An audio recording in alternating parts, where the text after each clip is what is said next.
어떤 집단에서 속된 말로 뭐 빌런이라고 하죠. 그런 사람이 문제가 됐을 때 그 사람에 대해서 가장 붕괴하는 사람들은 동일 집단에 있는 사람입니다.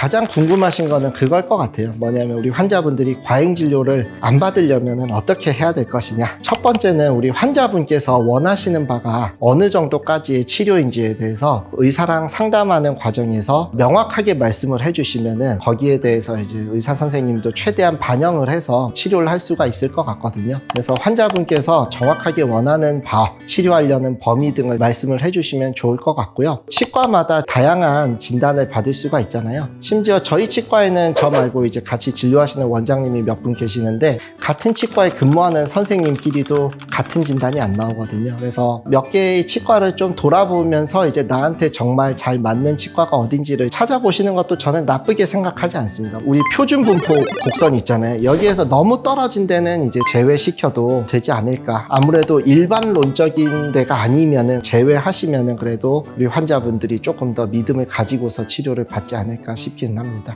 지금 당장 판단하기가 어려우면은 보험 재료로라도 할 수 있는 상황이라고 하면은 일단 해놓고 그 다음에 조금 차분하게 생각하실 수도 있을 것 같아요. 그래서 저도 이제 환자분들의 이제 표정을 살피죠. 눈치를 봅니다. 그래서 이제 제가 설명하는데 환자분이 굉장히 낯빛이 어두워지고 그러면은 생각하실 시간이 필요하다라고 생각을 해요. 그래서 일단은 보험 재료 해놓고 생각할 시간을 가져보시고 그게 또 의외로 오래 가는 경우가 있거든요. 보험 재료를 저희가 굉장히 신뢰하지는 않는 재료기는 한데 오래 쓰시면 환자분한테는 이익이 되는 거니까 대신에 이제 보험 진료로 도저히 안 되는 상황이 있거든요. 당장 뭔가 처치가 제대로 들어가야 된다거나 보험 재료가 물성상 이게 버틸 수가 없는 위치거나 하면은 그거는 환자분이 보험 진료로 해주세요 하면 조금 난감할 때가 있죠. 곧 떨어질 텐데 오늘 저녁에 떨어질 수도 있어요. 또 다른 데는 뭐 이런 거 있더라고요. 뭐 직원이 많은 데는 뭐 피해라, 인테리어가 많은 데는 피해라. 근데 거기에 대해서는 반론을 제기하고 싶은 게 직원이 많고 뭐 인테리어가 좋은 데라고 해서 뭐 과잉 진료를 할 가능성이 높다는 거는 약간은 선입견이 아닐까 싶기는 해요. 예를 들면은 치과에서 나는 투자를 빵빵하게 하고 매출을 많이 이끌어내겠다라는 개념으로 치과를 운영하시는 분이라면은 성향상 과잉 진료, 좀 많은 진료가 이루어질 가능성이 높은데 반면에 치과의사가 그냥 인테리어에 관심도 많고 환자 왔을 때 좋은 데서 이렇게 대기하게 해드리고 싶고 하시는 분이라고 하면은 뭐 왠지 치과 재료도 좋은 거 쓸 수도 있지 않나요? 그리고 직원이 많은 것도 아무래도 지역사회에서 뭐 또 인정받고 하다 보면은 환자분들이 더 오시고 그러면 또 환자분들을 더 편안하게 빨리 받으려고 하면은 직원도 그만큼 늘려야 되는 건데 단순히 그런 기준으로 과잉진료 치과를 판단하는 거는 무리가 있지 않나 싶어요. 약간 그런 거죠. 외모가 출중한 사람은 성격이 더러울 것 같다. 약간 선입견 아닌가? 외모 출중한 사람 중에 성격 착한 사람도 있잖아요. 그러니까 인테리어를 이제 좋은 거 했다고 뭐 인테리어에 돈을 많이 썼다고 그걸 꼭 뭐 환자한테 이렇게 하겠다는 그런 의도는 없고요. 돈을 쓰러 갔을 때는 또 좋은 공간에서 이렇게 하는 게 좋다고 생각해서 그런 거죠. 뭐 커피 머신도 비싼 거 사고 이런 것도 하는 거. 저희 집은 거지처럼 살아도 환자분들 계신 공간을 좀 좋게 해드리고 싶어서 하는 거지. 그거를 우리 환자분들한테 다시 이렇게 회수하려는 마음은 1도 없습니다. 네.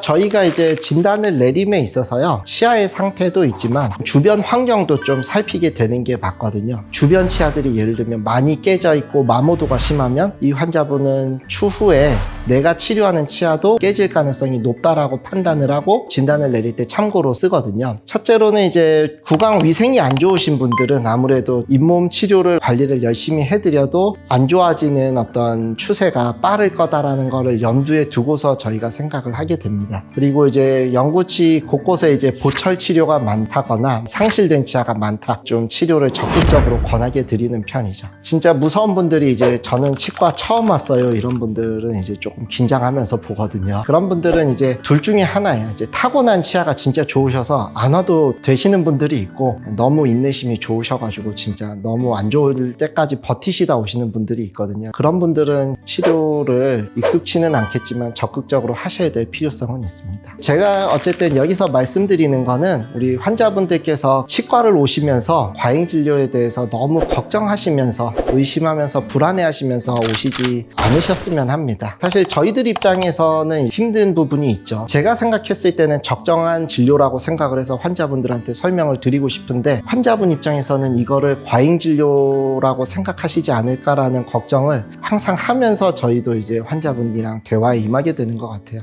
제가 최근에 어디서 봤는데 문신을 하지 말아야 되는 이유라고 해서 문신을 하면 이제 좀 사람이 건들건들해 보이고 속된 말로 양아치 같아 보이는 효과가 있어서 아는 형님의, 아는 사람의, 아는 누나의, 아는 친척의 문신을 하게 되면 자기가 양아치가 아님을 증명하면서 살아야 된다는 얘기가 있더라고요. 저도 이제 지금 치과의사가 된 죄로 그런 오해를 받지 않으려고 노력하면서 살아야 되다 보니까 반성할 부분도 있겠지만 조금 억울한 부분도 있죠. 그리고 또 하나 말씀드리고 싶은 거는 어떤 집단에서 속된 말로 빌런이라고 하죠. 그런 사람이 문제가 됐을 때 그 사람에 대해서 가장 붕괴하는 사람들은 동일 집단에 있는 사람입니다. 윤리적인 문제 때문에 뭔가 문제가 생겨서 뉴스나 시사 프로그램 이런 데 나왔을 때도 사실은 저희들이 가장 붕괴해요. 사회적인 이미지나 이런 게 있는데 저희가 하지도 않은 잘못 때문에 저희까지 다 이렇게 싸잡혀서 오해를 받고 얼굴에 똥칠을 하는 그런 상황이기 때문에 치과 진료는 워낙에 다양한 변수가 존재하기 때문에 우리 환자분들께서 공부도 하시고 찾아도 보시고 하는데 인터넷으로 우리 환자분들께서 판단하시는 거는 그게 최선이 아닌 경우가 상당히 있기는 합니다. 그래서 오실 때는 본인께서 결론을 내려서 오시기보다는 저희들의 의견을 들으러 오시는 거잖아요. 한번 얘기도 들어보시고